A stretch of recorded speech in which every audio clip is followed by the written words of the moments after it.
경희 필요토 한의원의 강재춘 원장입니다. 자, 오늘은 또 일요일이라서 제가 좀 시간이 나서 유튜브 동영상을 촬영하게 됐습니다.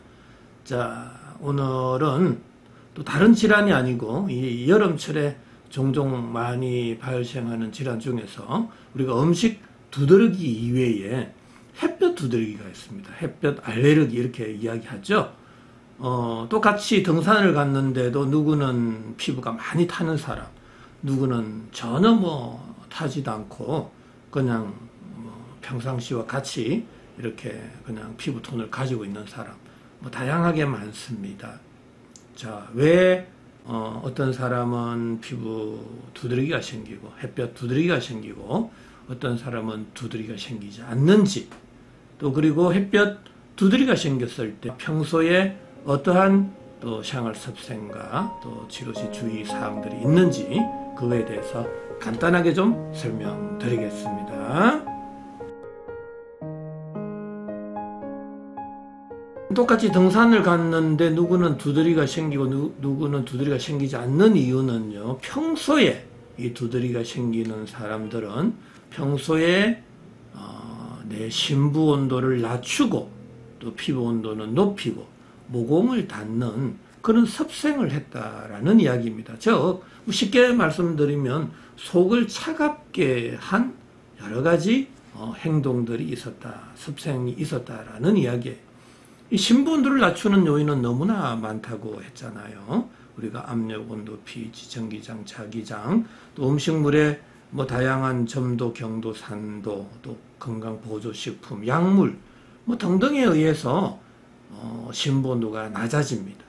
이 심부 온도가 낮아지면 제가 살기 위한 몸부림 4가지가 생리병리적 현상이 내 몸에서 생긴다 그랬죠? 근데 생존의 법칙이라고 저는 말씀드리고 있는데, 첫 번째로는 피부 온도가 올라간다.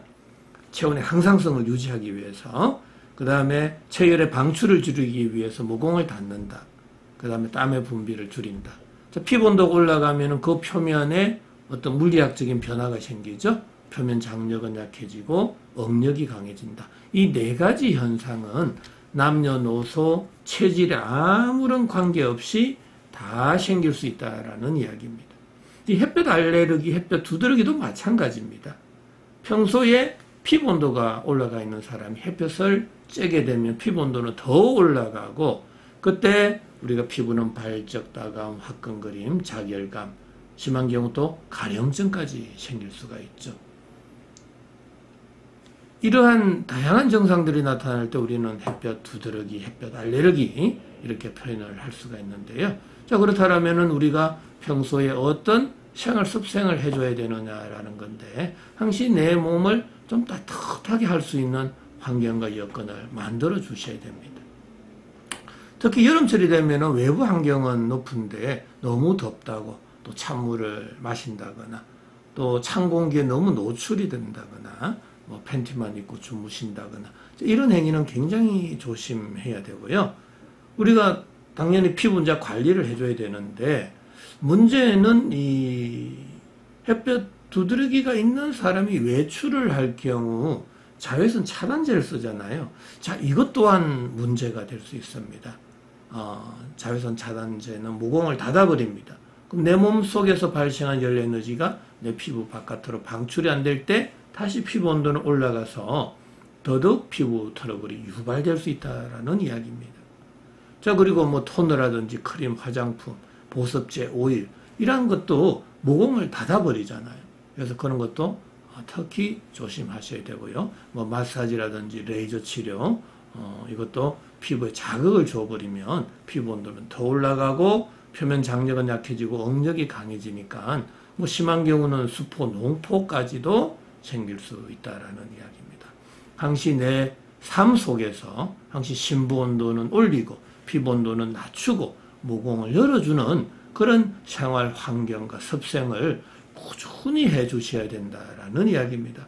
당연히 저희 한의원에서는 햇볕 두드러기 치료의 3대 치료 원칙은 항시 심부 온도는 올리고 또 높아져 있는 피부 온도는 낮추고 닫혀져 있는 모공을 열어서 열 에너지를 전신으로 골고루 분산 방출시키면 되는 거죠. 그러한 대표적인 치료약제로는 피레토탄이나 피레토판이 있습니다.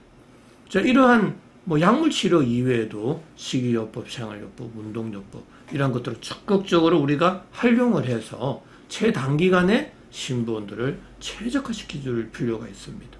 자, 이렇게 햇볕 두드러기, 햇볕 알레르기를 완벽하게 치료하고 나서 우리가 어떠한 먹거리나 또 자외선이 좀 있는 그러한 시간대에 가더라도 전혀 문제가 없는 거죠. 왜? 항시 피부 온도가 낮아져 있는 상태에서 우리가 햇볕을 좀 받는다고 바로 당장 햇볕 알레르기, 햇볕 두드러기가 생기는 것은 아닙니다.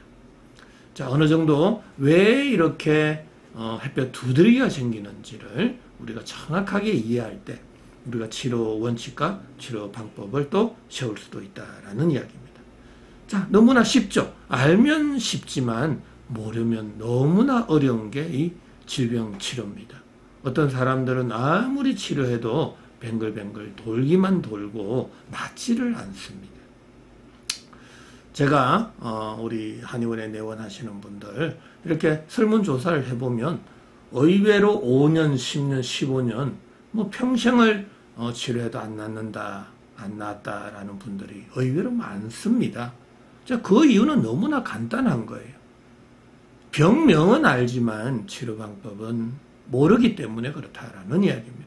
지금 현대의학에 있어서는 약을 쓰면 바로 진정이 됩니다. 왜 진정이 되죠? 그 약물 자체가 세포의 열 에너지 대사를 억제하는 약입니다. 그러면 심부온도 피부온도 둘 다 내려갑니다. 피부온도가 내려가면 눈에 보이는 증상은 바로 사라지죠.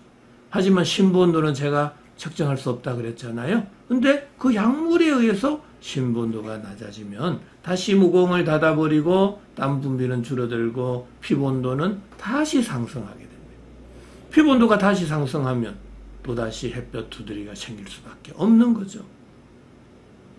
이제 왜 치료가 안 되는지, 왜 그동안의 치료 방법을 이렇게 쉬운데도 몰랐는지에 대해서 곰곰이 우리 한번 생각해 보셔야 됩니다. 모든 지금 현대의학은 세균과 바이러스적인 관점, 영양학적 관점이다. 그러한 연구의 어떤 방향이 잘못됐다라는 게 평소에 저희 피레토 한의원에서의 생각입니다.